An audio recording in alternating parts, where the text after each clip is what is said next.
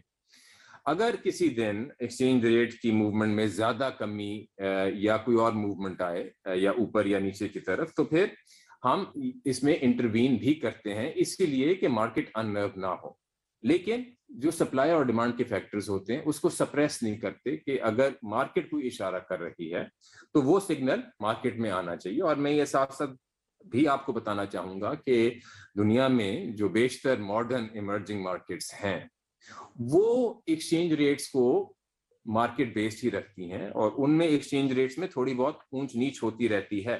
ابھی پیچھے جو ایکسچینج ریٹ میں تھوڑی سی موومنٹ آئی تو اس میں کچھ جو ہمارے دوست ہیں انہوں نے تھوڑا بہت پریشانی کا اظہار کیا، تو میں ان کے سامنے صرف یہ بتانا چاہتا ہوں کہ آج اگر ہمارا ایکسچینج ریٹ کال 161.23 پہ کلوز ہوا تھا، اور اگر آپ اینڈ میں سے اس کو کمپیئر کریں تو تقریباً یہ 4% اس میں اس کی جو ویلیو ہے اس میں کمزوری آئی۔ لیکن اگر آپ کچھ اور کرنسیز کو دیکھیں تو آپ دیکھیں گے کہ ان کرنسیز میں بھی کمی آئی، اور یہ بڑے بڑے ملکوں کے ایکسچینج ریٹ ہیں۔ مثلا اگر آپ یورو کو دیکھیں، یورپین کرنسی، وہ تقریباً 3.5% کمزور ہوئی اسی دوران، یہ جو پیریڈ ہے from end of May to 26 July. اگر آپ دیکھیں گے یو کے کی کو دیکھیں گے تو اس میں تقریباً 2.8% جو ہے ان کا ایکسچینج ریٹ کمزور ہوا ڈالر کے مقابلے میں۔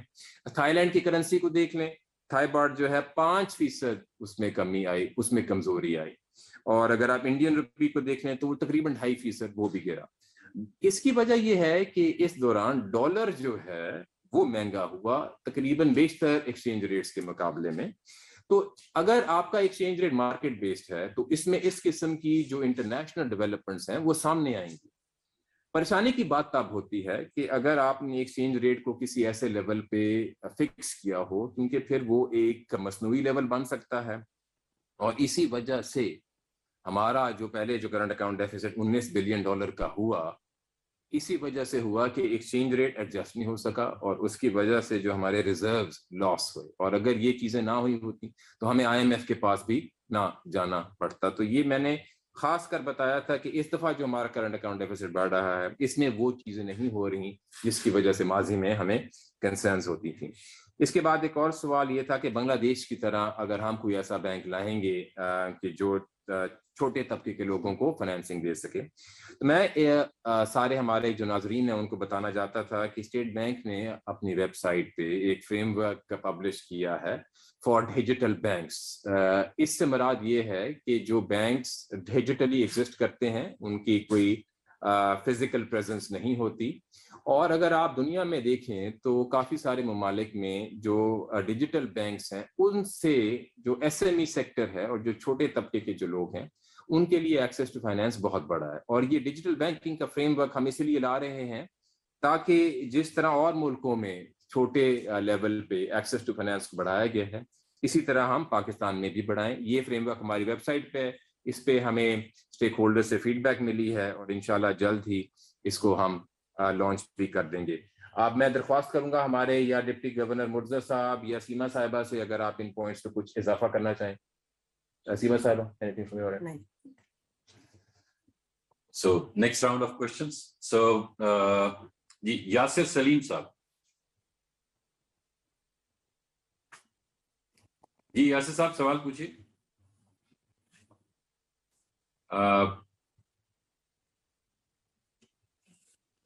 یاسر آپ کی آواز نہیں آ رہی،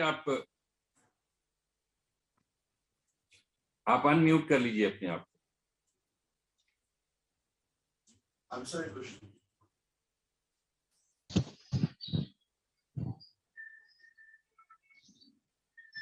آپ جی جو نیکسٹ یاسر آپ کی آواز نہیں آ رہی, ابھی ہم بعد میں لیتے ہیں, آپ دیکھ لیجیے جب تک ہم سوال پوچھتے ہیں. کامران چوہان صاحب. جی گورنر صاحب, مجھے ایک چیز یہ پوچھنی تھی کہ ہم نے, کین یو ہیئر می؟ جی آ رہی ہے آواز. جی گورنر صاحب, یہ پوچھنا تھا کہ دو چیزوں پر اکثر آپ بات کرتے ہیں, ایک روشن ڈیجیٹل اکاؤنٹ اور دوسرا سستے گھروں کے حوالے سے نا, مگر ایک چیز مسلسل دیکھی گئی ہے, اس حوالے سے بہت ساری کمپلینز آتی ہیں, اس کے حوالے سے اسٹیٹ بینک کو بھی بارہا آگاہ کیا گیا, اور بالخصوص جو بینکس جو ہیں وہ اپلیکیشن کو پروسیس نہیں ہونے دیتے, اور اس کے علاوہ جو اس کی ویلیویشن کا معاملہ ہے اس پر بھی تھرڈ پارٹی آ جاتی ہے. تو آپ نہیں سمجھتے اس سے جو آپ نے ٹارگٹ رکھا ہوا ہے وہ شاید اچیو نہیں ہو رہا, جبکہ آج آپ نے فگر کوٹ کیے ہیں, مگر آپ کو نہیں لگتا کہ یہ فگر کم ہے اگر بینکوں پر اس حوالے سے مانیٹرنگ کو مزید بہتر کیا جائے؟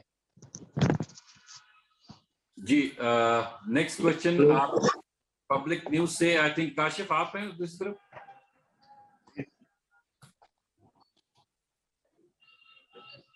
اوکے, یہ آپ کی آواز نہیں آ رہی. اچھا, ہم نیکسٹ کوشچن لیتے ہیں. کاشف آپ پلیز سوال پوچھیے. میوٹ تو نہیں کرو. السلام علیکم سر, میرا کوشچن یہ ہے کہ اسٹیٹ بینک کی دو اسکیمیں, ایک ہیلتھ سیکٹر کے لیے اور دوسری تھی امپلائرس کے لیے. ان دونوں اسکیموں کا مقصد یہ تھا کہ جاب سے لوگوں کو نہ نکالا جائے, روزگار کو تحفظ ملے. اس طرح جو ہیلتھ کیئر سیکٹر کے لیے اسکیمیں تھیں اس کا مقصد یہ تھا کہ کووڈ کے دوران جو ہیلتھ انسٹیٹیوٹس ہیں وہ اپنی کیپیسٹی کو بڑھائیں. اربوں روپے کی فائنینسنگ ان دونوں سیکٹرز میں کی گئی. میرا سوال یہ ہے کہ کیا ان کی مانیٹرنگ کی جا رہی ہے, کیونکہ ایسے بہت سارے امپلائرز ہیں, ایسی بہت ساری انڈسٹریز ہیں جنہوں نے ان اسکیموں سے فائدہ اٹھانے کے باوجود لوگوں کو روزگار سے نکال دیا. دوسری طرف وہ ہسپتال ہیں جو لوگوں سے بہت زیادہ چارجز وصول کر رہے ہیں. خود میری والدہ ہاسپٹلائز تھی تو ہر وزٹ کے اوپر, پیشنٹ کے ہر وزٹ کے اوپر ڈاکٹر اور جو طبی عملہ تھا وہ پی پی ای کٹس کے پیسے ہر پیشنٹ سے وصول کر رہا تھا. تو سر میرا سوال یہ ہے کہ کیا اس کی کوئی مانیٹرنگ کی جا رہی ہے. دوسری بات یہ ہے کہ آپ جب اسٹیٹ بینک آئے, آپ ٹرانسپیرنسی کو آپ نے بہتر بنایا, وہ بینک جو کمپلائنس نہیں کرتے ان کے نام آتے ہیں کوارٹرلی منتھلی بیسس پہ. تو کیا ایسے جو امپلائرز ہیں یا ایسے ہیلتھ کیئر انسٹیٹیوٹس ہیں جنہوں نے ان دونوں اسکیموں سے فائدہ اٹھایا اور کتنی انہوں نے فائنینسنگ لی ہے, کیونکہ یہ پبلک منی ہے جس سے آپ ان کو مارک اپ سبسیڈائز کر رہے ہیں, تو کیا ان کی فہرست بھی اسٹیٹ بینک پہ جاری کی جائے گی؟ ایک اور سوال لے لیں اور پھر جی یاسر, اگر آپ دوبارہ سوال پوچھنا چاہیں. یاسر